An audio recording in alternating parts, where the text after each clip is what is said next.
We gotta rush them. We gotta kick them. What we gotta do is get in and get the. All right, let's go. Come on now. Hey, we'll put the bass on. The level of fucking disgust and anger and annoyance and every other possible thing is flowing through my body right now. And I'm thinking about the totality of this experience. I'm 63 years old, and I've been a Giants fan seriously since 1978, 79. I graduated from high school in 79. And God rest his soul of a very good friend of mine who recently passed away. His name was Doug Zanny. Great guy, real New Yorker. And I was coming from the Midwest and living in New York. And I said to Doug, Doug, you know, I like rooting for the Bears when I was in Illinois, but now that I'm in New York, who should I root for? And he said, definitely not the Jets. Root for the New York Giants. And I've been there ever since. Okay? This goes out to everyone, but especially to John Mara, to the Tisches, to the leadership or lack thereof of the Giants. I'm at the point of being a Giants fan where you realize that Eli and the winning that happened with Eli, the winning that happened with Phil Simms and the great Jeff Hostetler, they're aberrations to what you as leadership do. What you do as leadership is lead from the rear in a weak way that does not meet the standard of what teams are doing today. So let's break it down to what we saw on week 1 of the Giants versus the Washington Commanders. We saw a milquetoast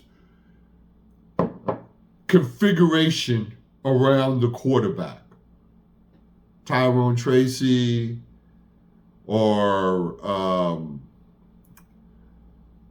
I'm so angry right now I can't even think of people's names, but the other running back, number 26, that came from Buffalo. It'll come to me in a minute. You got the same configuration with your 2 wideouts all the way in the corner, 1 tight end right here. Anybody watching Giants video and what the Dallas Cowboys are preparing for the Giants, you can picture them in their film room, and the defensive coach is saying, you know, the Giants could basically do the same thing all the time, so there's really no surprises with them. So this is what we're going to do, and we're just going to lock it up, you know? If the Giants are what they have been from all the film that we watch, and especially, let's just deal with all the film that's from Daboll's and the Joe Schoen era, and you look at what has occurred, it was a miracle that we went in 5-2 in the year that we end up going 9-7-1 and making it to 1 playoff game, which we won. Now, you take that data point and you mix it in with the rest of what the Giants have done, and it's been 0, nothing. And I'm telling you right now, if I had it my way, based on what I saw, I would fire Joe Schoen and Daboll's right now.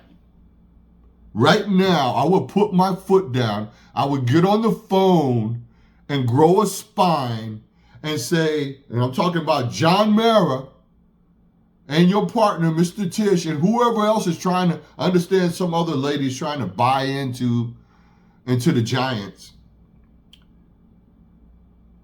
And I would get either Michael Strahan to start formulating a group of individuals as a GM, or I would get Louis Riddick, who's really my first pick because of his vast experience. You interviewed Louis Riddick and you passed over him to a used car salesman that only has played badminton in his whole fucking life in Joe Shane. And I think that all of these guys have these accolades of being a like Daboll's being the quarterback whisperer. Somebody else was doing the fucking heavy lifting. And clearly, where Josh Allen now has a lot less to do with Daboll's than where Daboll's is now in regards to Josh Allen. You had that name to banty about, and now here you are. And then I got my usual group of talking heads, whether it's Rich Eisen, whether it's Colin Cowherd, and they're telling me, oh, put Jackson Dart out there. What, so he can have the same milquetoast fucking plays too? And clearly, we now see something. The former Danny Dimes, which I'm taking that name away from him. Right now, Daniel Jones is Indiana fucking Jones. And that motherfucker went out there and showed what he can do when you have people that have put together plays. And a fair number of plays to the tight ends, which has been my pet peeve all along. The Giants throw to the tight ends the least. And miracle of miracles, you got Daniel Bellinger in there. Had you rolled out Russell Wilson and thrown to Daniel Bellinger, you would have had a touchdown and had a chance to at least compete in the game when you have 3 tries to get in from the fucking 3-yard line and can't do it. Daboll's gone.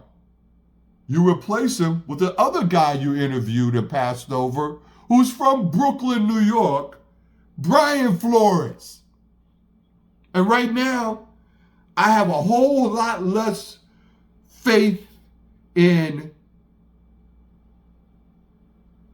having a motherfucker that came in and doesn't do shit. I'd rather go and get a guy who was across the hallway and Robert Saleh to be head coach.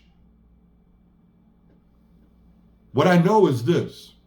From top to bottom, all we got is a weak wine and cheese, milk toasty, bitched out group of individuals that are good at sitting there and talking. And I really would be very upset and lose sleep if Saquon went to the Eagles, John Mara. And what happened? And Joe Shane still has a fucking job? Explain to me how our offensive line is looking at the ground and doesn't come up off their blocks trying to rip a guy's fucking head off, and that the coaching staff, the training, and everything that you've been doing doesn't look as if that you have an interest in even playing football. And I'm looking at these aggressive offensive lines. Watched a lot of football for the opening weekend. Let's talk about the game that went down to the wire and was an incredible game with the Buffalo Bills and the Ravens. The Ravens' whole offensive line came off a block and blocked so hard. They had 175 yards of rushing. Had King Henry gotten a little complacent against a playoff caliber team and didn't get that ball knocked out, that would have been it. And they would have got their win against them. It's a good thing that happened to the Ravens because I got the Ravens as my number 2 pick to go to the Super Bowl because they're going to learn their lesson early and they're going to make a fucking adjustment. Unlike Shane Bowen, who does this milk toasty zone fucking read bullshit and we're not man to man and we can't fucking make any adjustments in the second half of the game. on either side of the ball. This is why they got rid of Shane Bowen. We need a level of aggression that is intense to make up for essentially what's been 14 years of patheticness. Now, I'll take you back to Joe Judge and John Mara up there in the box throwing a chair when Joe Judge took a knee on third down. You tell me how any of this is any different than what we have had. And from a dollars to donuts perspective, for all this pathetic individuals that we had, this circle jerk of clowns, we might have been better off just sticking with McAdoo at this juncture of looking what our results have been. And I didn't like the guy. I wish he took his fucking sunglasses off and see what the fuck is going on in the field. And he obviously didn't have enough control over the team that Odell and all of them would go down to Miami on a fucking playoff game when they should have been in fucking New York or New Jersey studying the playbook and figuring out a way that we could get past this extra game right here. With a guy who's a proven winner in Eli, who delivered the ball to Odell in that game, not once but twice, and Odell dropped both times. And having said that, I don't hold that against Odell. That's supposed to be a learning and teachable moment. I would take Odell as a one-year free agent right now just to bring a spark to this team. But it doesn't matter who you have if the energy that you exude and a lack of total non-creativeness. You have no creativeness in your configurations, Brian Daboll and Mike Kafka. Because I'm thinking, after watching the preseason, that Kafka has got a new breath of life in his body, and he's going to do some shit, but then we get the same milquetoast looks and configurations.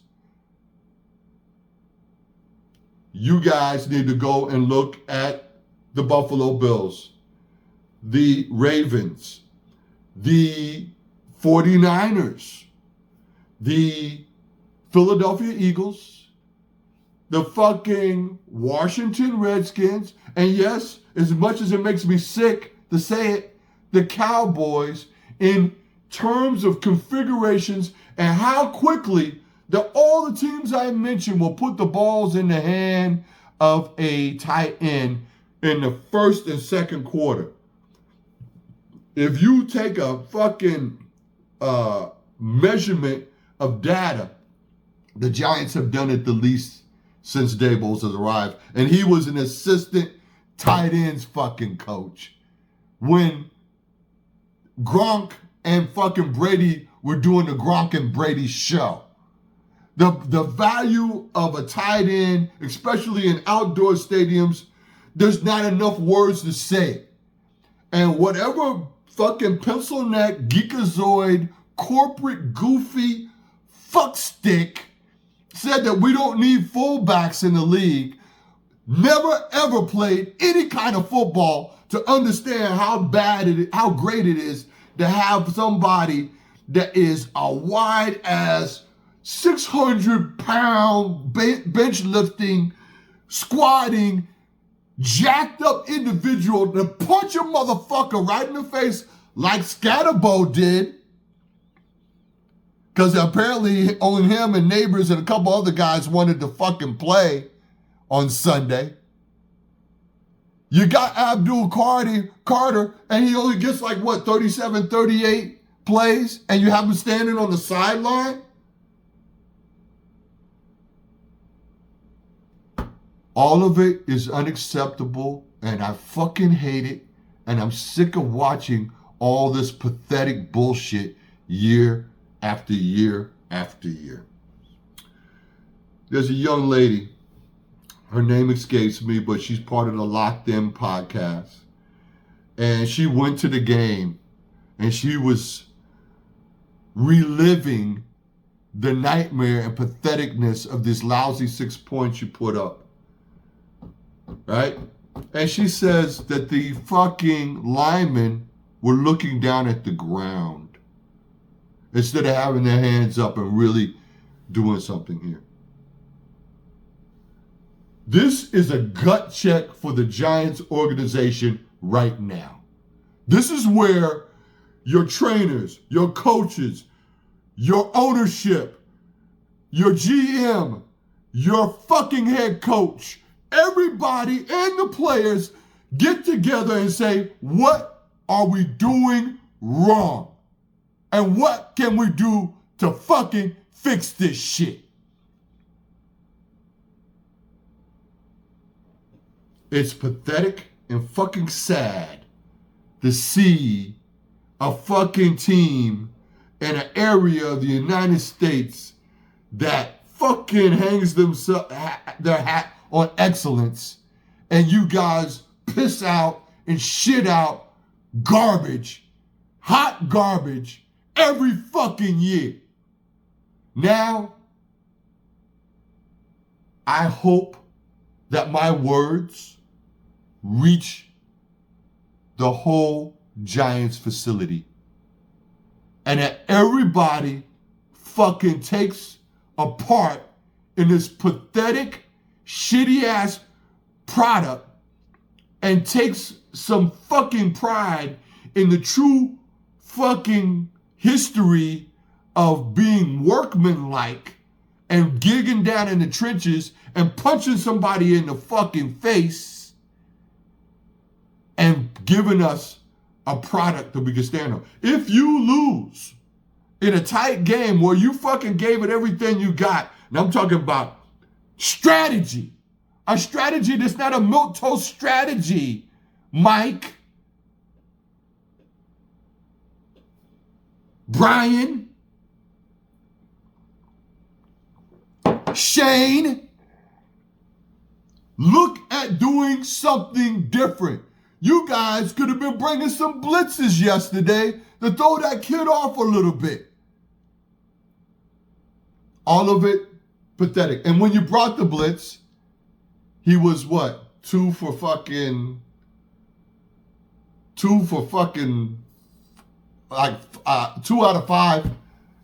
for fucking 17 yards or some bullshit. Whatever it was, it would put pressure on him enough that he couldn't make a fucking play. And yet, no blitzes. Every aspect of what you're doing stinks. And it needs a 180-degree turn in every area.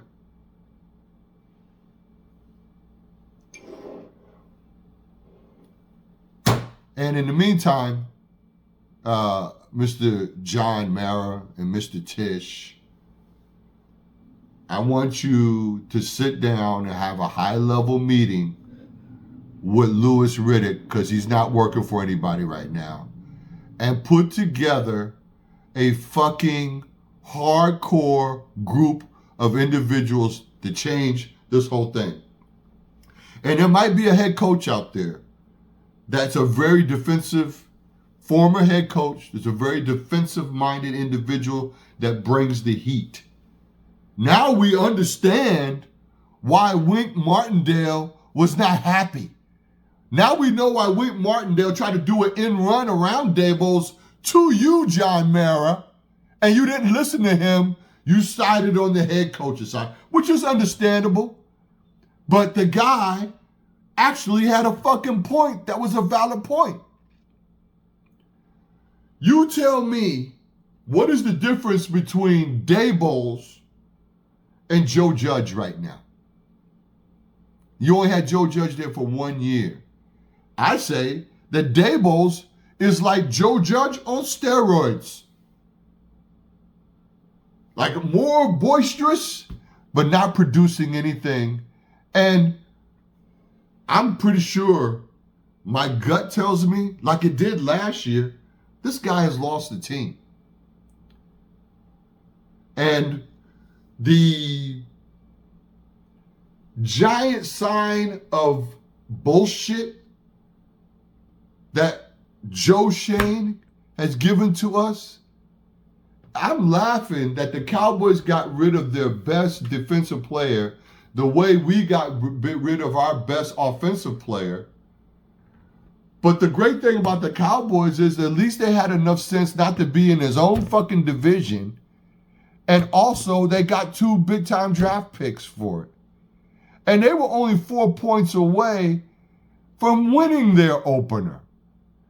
I know it probably would have been different had Dak Prescott not activated Jalen Carter, because if anybody watched that game, you were seeing Dak Prescott spit towards Jalen Carter. And then Jalen Carter came in close like, yo, you spitting at me, man? You spitting at me? And then he spits on him. Jalen Carter's a fucking asshole to put his whole team at risk of losing their opener in a division game by getting caught up in some school ground bullshit. Okay? But having said that, they had enough presence of mind, capability to fucking weather the storm and beat the Cowboys. Now the Cowboys are sitting there like this going, oh yeah, our bitches are going to show up on Sunday and we'll be able to do what we have done for the last 5 years. We'll be going into our 6th year of Dak Prescott sweeping the Giants. Every year they sweep the Giants. And all roads for the Giants' success lead through Dallas and through Philadelphia. If you don't at least split games with these 2 teams, there's no sense of even thinking that you're going to make it to the playoffs. It is a must-have that you fucking do this. And the people that don't seem to understand that is everybody that's in leadership positions. We have to fucking change the manner in which we're going about doing what we're doing. And it begins here and now. 180-degree turn for the fucking team at every level.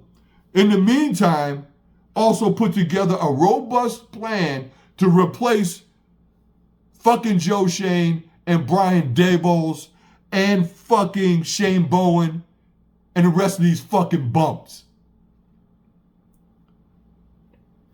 New York Football Giants pride is at stake here.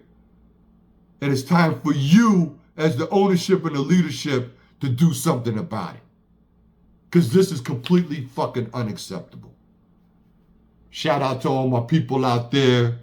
Sorry you haven't seen a video for a while. I really wanted to kind of assess the situation and see what was going on. As always, let's go New York Football Giants.